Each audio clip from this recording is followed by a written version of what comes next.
Picture this, a blood-soaked hill in the misty dawn of October 14th, 1066. Arrows whistle like vengeful spirits, slicing through the chill air. Shields splinter like thunderclaps. In the heart of the fray, a king falls, his eye pierced, his kingdom crumbling. This isn't some forgotten skirmish. This is the day England shattered and was reborn in fire. One man, a bastard-born duke from across the Channel, didn't just win a battle. He seized a destiny. He was William the Conqueror, and his shadow still looms over the throne you see today. Rewind the tapestry of time, a land of Saxon thens and Viking ghosts teetering on the edge of chaos, a hasty crown snatched in a monk's chamber.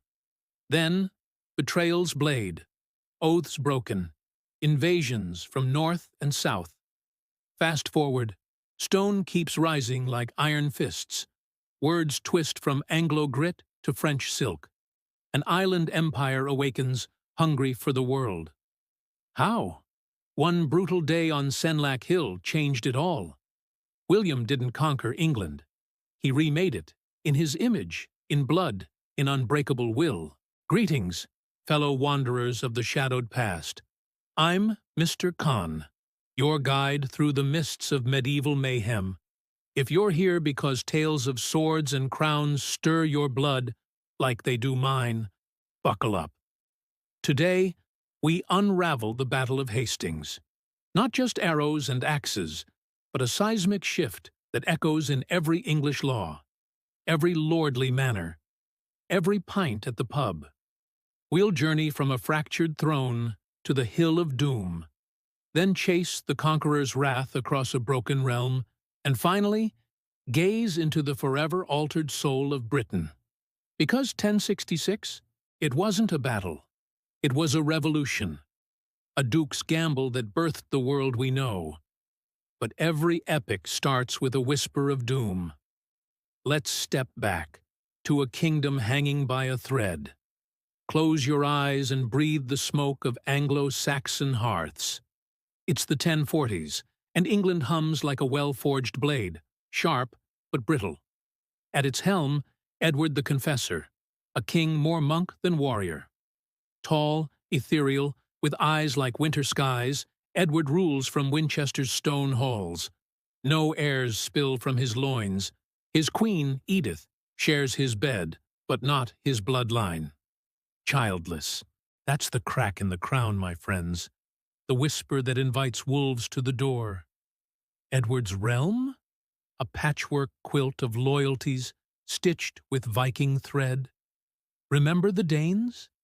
A century earlier, they'd carved their way in with axes and ambition, leaving kings like Nut to lord over London. Now the scars linger, ports bristling with dragon-proud ships, earls like the mighty Godwins, Harald's kin, wielding power like earls of old. Godwin of Wessex? A bear of a man, Earl of the South, father to a brood of ambitious sons.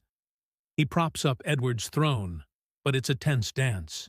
Edward, pious to a fault, builds Westminster Abbey, a glittering jewel of Norman stone, imported masons whispering French prayers. Irony brews even then, yet beneath the golden facade, storms gather. Viking raids nip at the coasts like hungry foxes. Internal feuds simmer, the Godwins exiled once, clawing back with armies at their heels. Edward plays the saint, but power? It pools in the Witan, that council of wise beards, where earls and bishops haggle like fishwives over the next harvest. Imagine the weight on Edward's shoulders. A kingdom forged in blood, now fraying at the edges. He turns to kin across the water.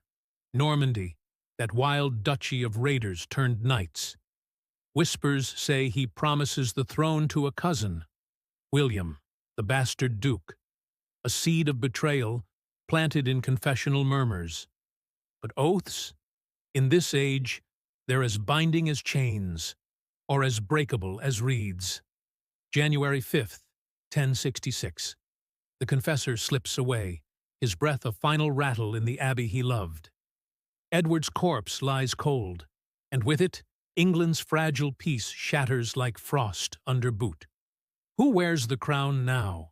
The witan gathers in haste, smoke-filled chamber, flickering torches casting long shadows on worried faces.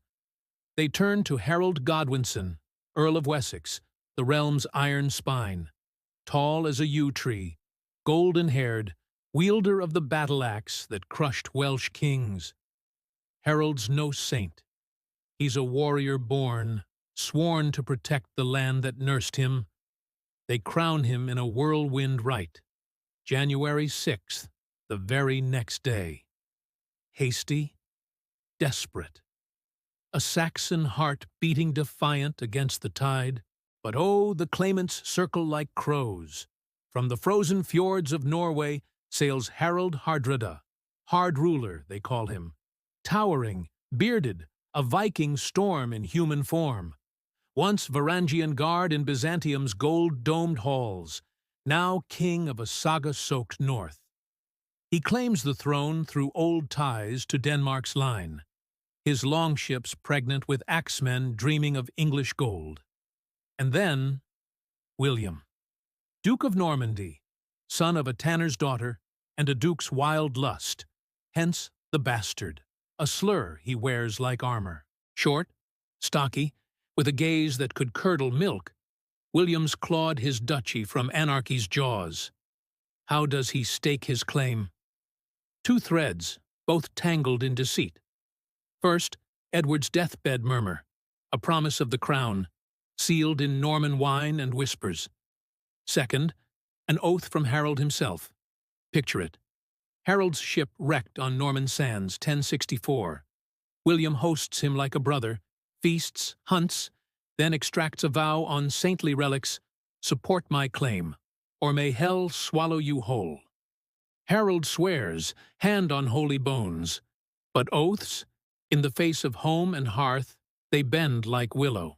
William hears of Harold's coronation and roars like a wounded bull. He rallies knights from Breton wilds to Flemish flats, 8,000 souls, hungry for land and glory. The Pope himself blesses his banner, a papal ring on his finger like divine gauntlet. War drums beat across the channel. September whispers turn to roars. Word flashes north. Hardrada's fleet ghosts into the Humber, 300 longships black as ravens' wings. He allies with Harold's exiled brother Tostig, betrayal's bitter fruit, and they burn their way to York, sacking like the old Norse gods. Harold Godwinson, he erupts into action, a comet of fury. Leaving his fyrd, those levied farmers with spears, in the south, he force marches 200 miles in 4 days. Feet blistered, banners whipping in the wind, his housecarls, elite axe walls of iron, trudge through rain-lashed fields. They crash into Stamford Bridge on September 25th, the air thick with the stink of fear and salt.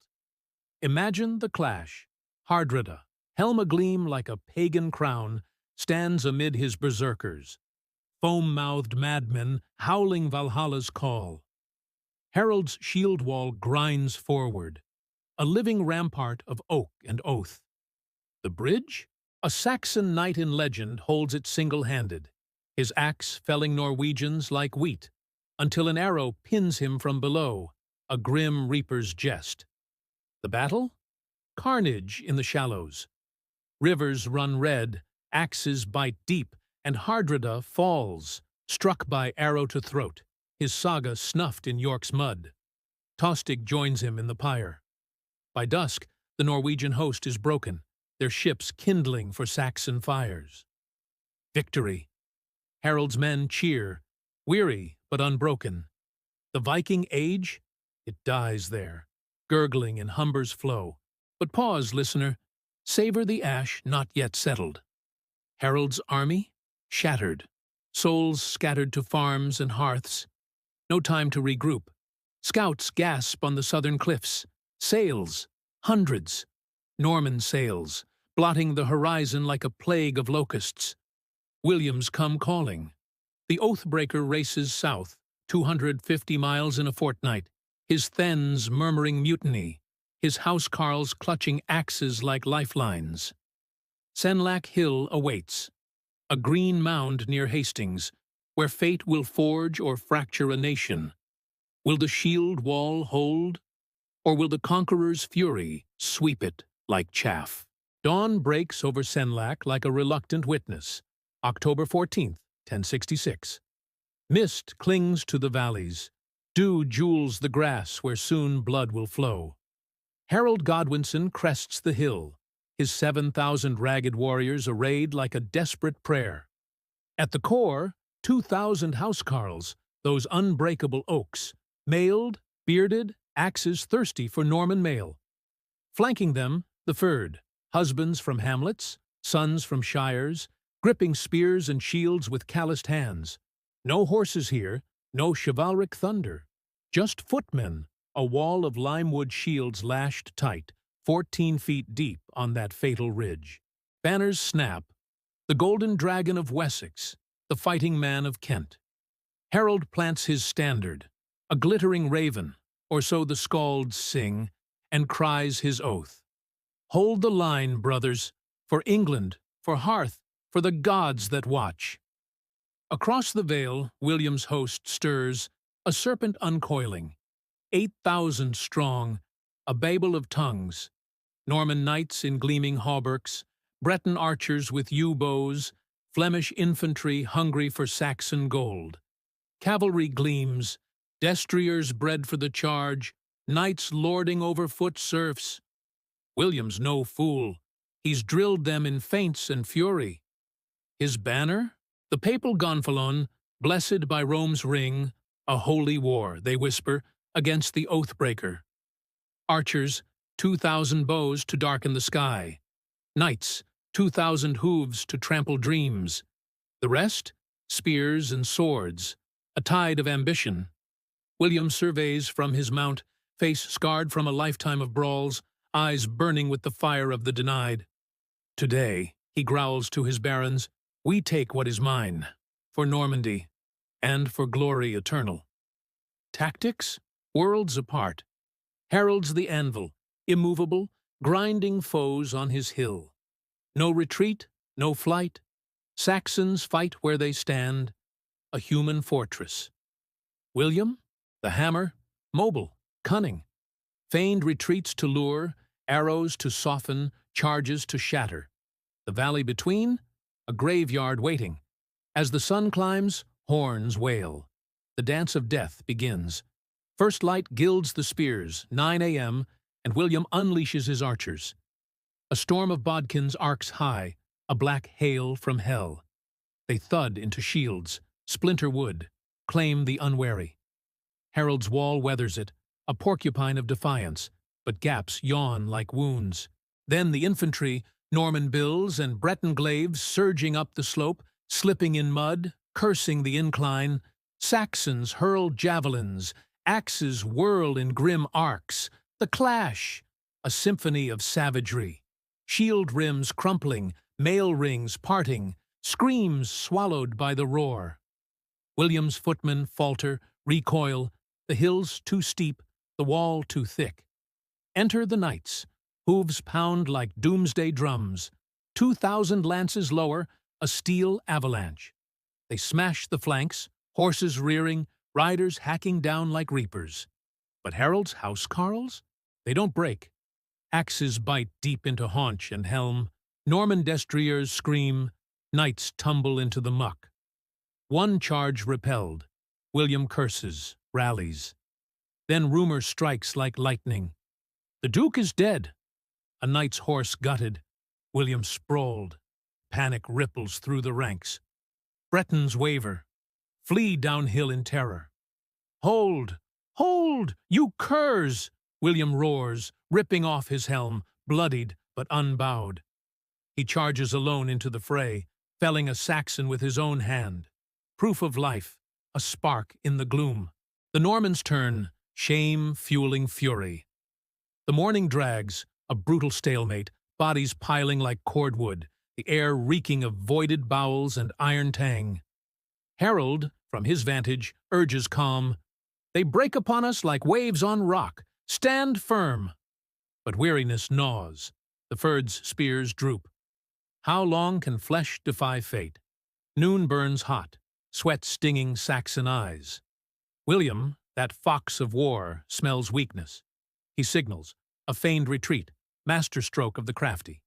His right flank breaks, knights and foot streaming down the hill in mock rout, banners trailing like wounded banners. The furred bites, they're fleeing, after them. Greed and glory pull them from the wall, hundreds tumbling down, shields loose, formation fracturing like dry clay. Harald bellows orders, but the tide's turned. Ambush! The fleeing Norman's wheel, a trap sprung. Knights reform, lances leveled, archers loose a fresh volley, higher angled this time, to arc over shields. Arrows rain biblical, thudding into faces, necks, groins. Men claw at feathered shafts, gurgling prayers. The slaughter surges. Cavalry thunders into the disorganized mass, hooves pulping the fallen, swords carving pink mists from Saxon throats. Bretons, those wily Westerners, punch through the left, their axes cleaving housecarls like kindling. Legends whisper of the Varangian Guard, Harold's last redoubt, berserk exiles from Byzantium, swinging Dane axes in sweeping arcs, felling a dozen each before the press overwhelms. The hill becomes a charnel house. William presses, relentless, his mail slick with gore.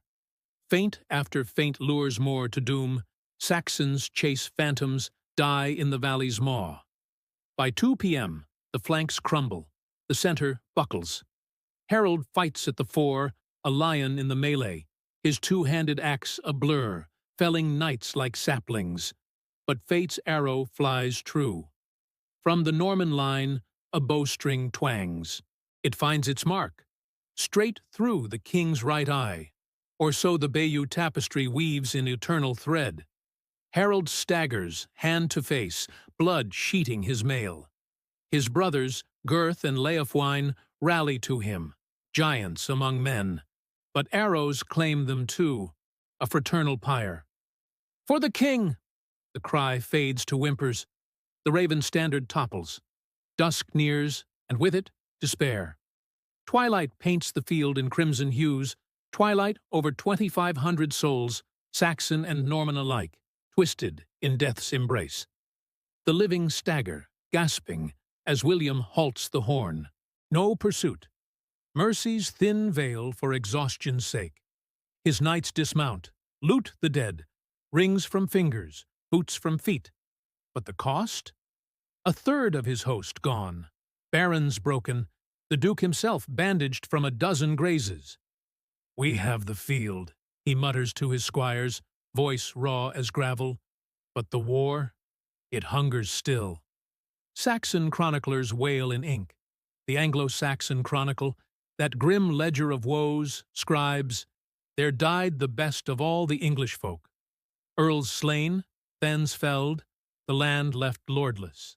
Bodies unburied till nightfall truce. Harold's kin begging rights amid the Norman camp.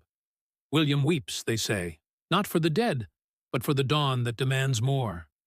Imagine the moans echoing under stars, widows' keens unborn, orphans' cries unwept. Hastings? No clean triumph, a Pyrrhic scar etched in bone and bay. Yet from this charnel a conqueror rises. England lies open, veins pulsing invitation. What fury will he unleash on a grieving isle? October 15th stirs with Raven's cause, the aftermath a banquet for flies. William, Duke no more but king in waiting, consolidates his bloody prize. No rash charge on London. He's a chess master, not a berserker. He fortifies Hastings.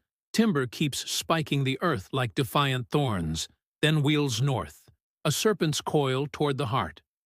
Villages burn in his wake. Thatched roofs blaze, churls flee with what scraps they clutch. Submit or ash, his herald's trumpet. South Saxon earls kneel, oaths fresh as wounds, land for loyalty, the Norman bargain. By late October, Dover's cliffs loom, port of fates, gateway to the Thames.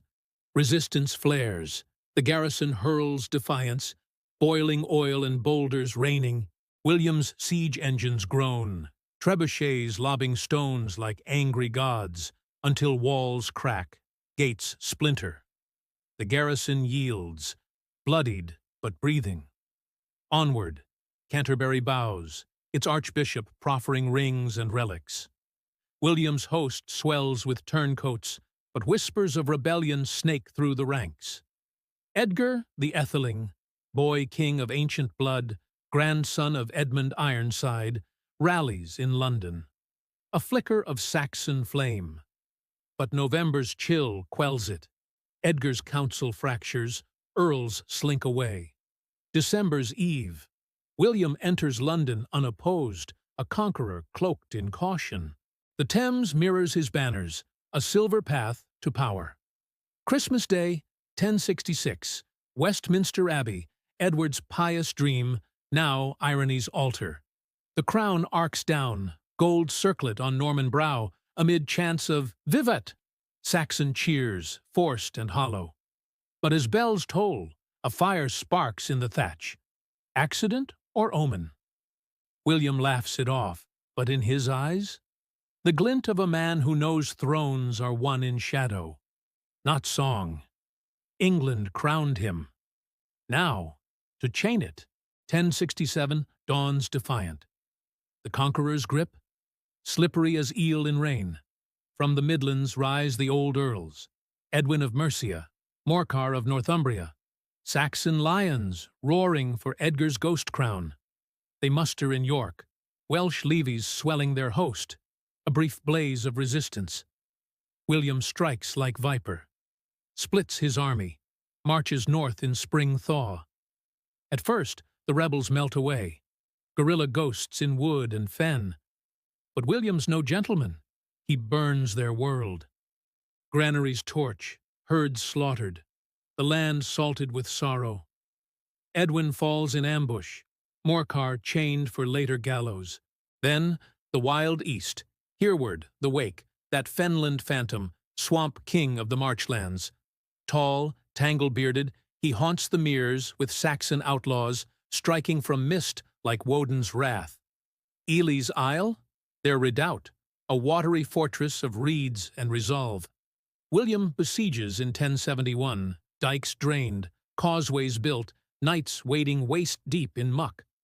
Hereward slips the noose, vanishes to legend. Did he sail to Flanders? Fade to brigand's ballad? His wake? A thorn plucked, but the blood flows. Uprisings flicker. Exeter's siege in 68. Kentish risings snuffed like candles. Each crushed, William's response escalates. Not just swords, but strategy's cold kiss. Castles sprout like weeds, Motti and Bailey fists of earth and timber, dotting horizons from Thames to Tees. The Tower of London. His iron fist in the city's gut. Begun in 68. White Keep rising, a warning in stone. Resist and rot. But the north, that's where William's soul blackens. 1069–70, the Harrowing, a name that chills chronicles like winter's bite. Why? Danish sails return. Sweyn Estrithson's fleet, allying with Northumbrian rebels, even Edgar's flicker reignited. York falls to them briefly, a Saxon-Danish dream. William? He erupts north, a tempest of retribution. No mercy now, total war, biblical in its wrath.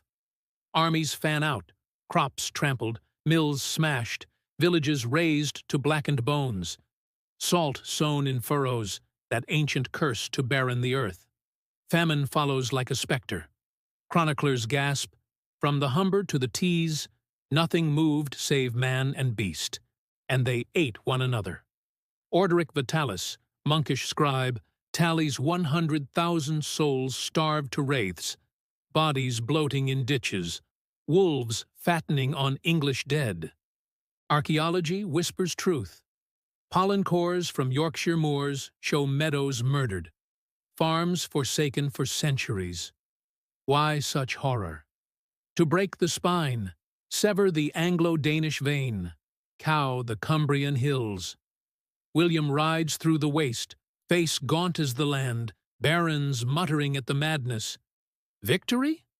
Aye, but at what price to the soul? The North kneels, broken, its bards silenced. England? Lashed to the whip, learning obedience in agony's school.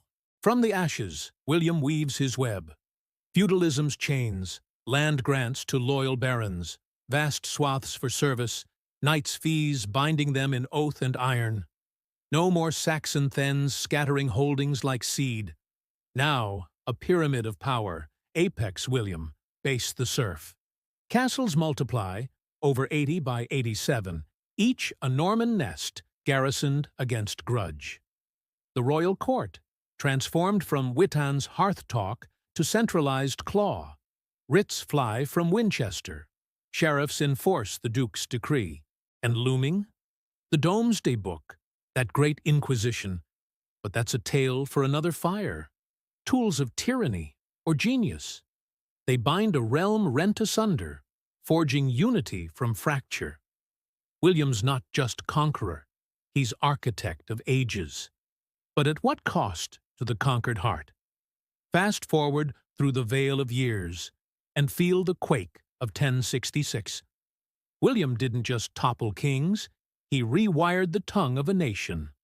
Old English, gruff, earthy, woven of Anglo roots, collides with Norman French, that courtly silk of conquest. Ox becomes beef on noble plates. Swine yields to pork in the sty.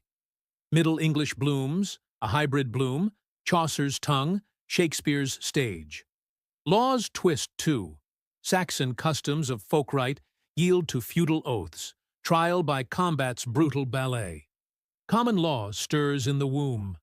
Writs, assizes, the seeds of habeas corpus. Imagine, without Hastings's Hill, no Magna Carta's barons roar in 1215.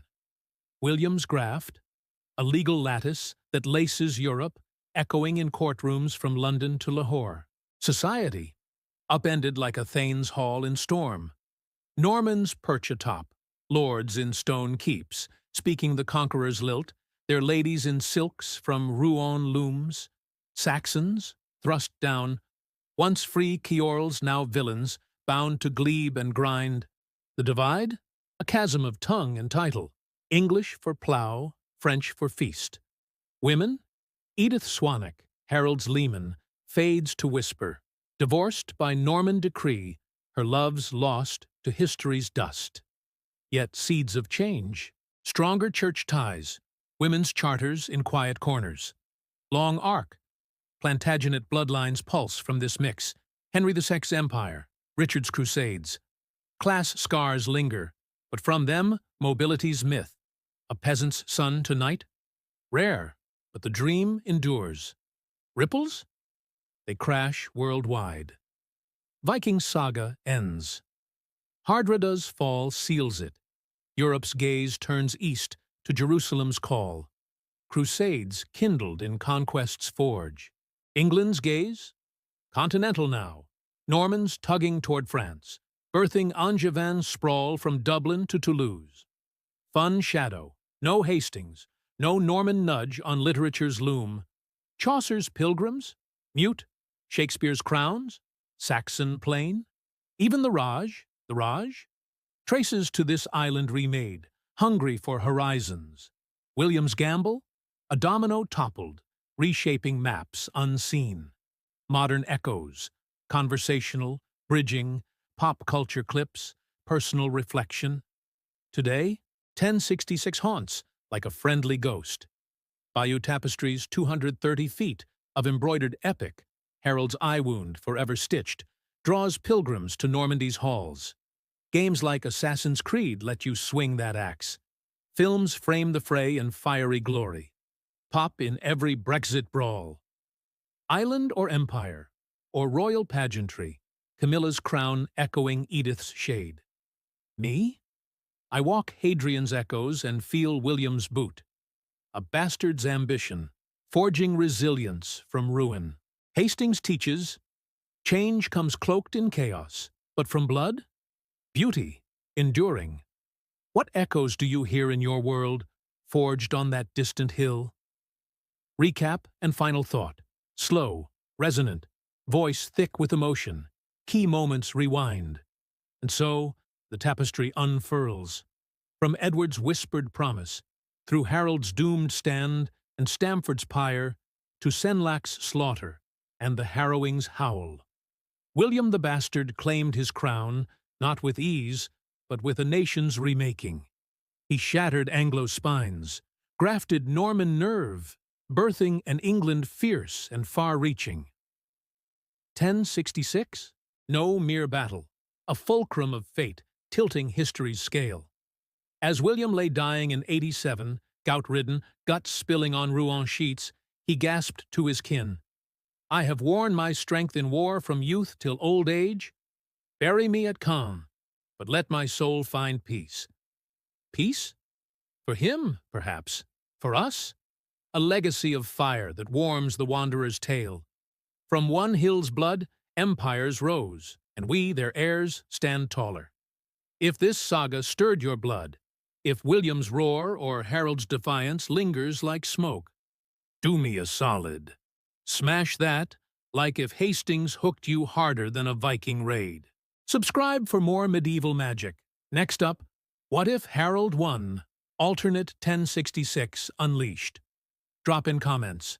Who's the true hero here? Oathbreaker or underdog? William or the Wall? Patreon pals get exclusive timelines and deep dive scripts. Join the fellowship at link. Share this with a history-hungry mate. Let's keep these tales alive.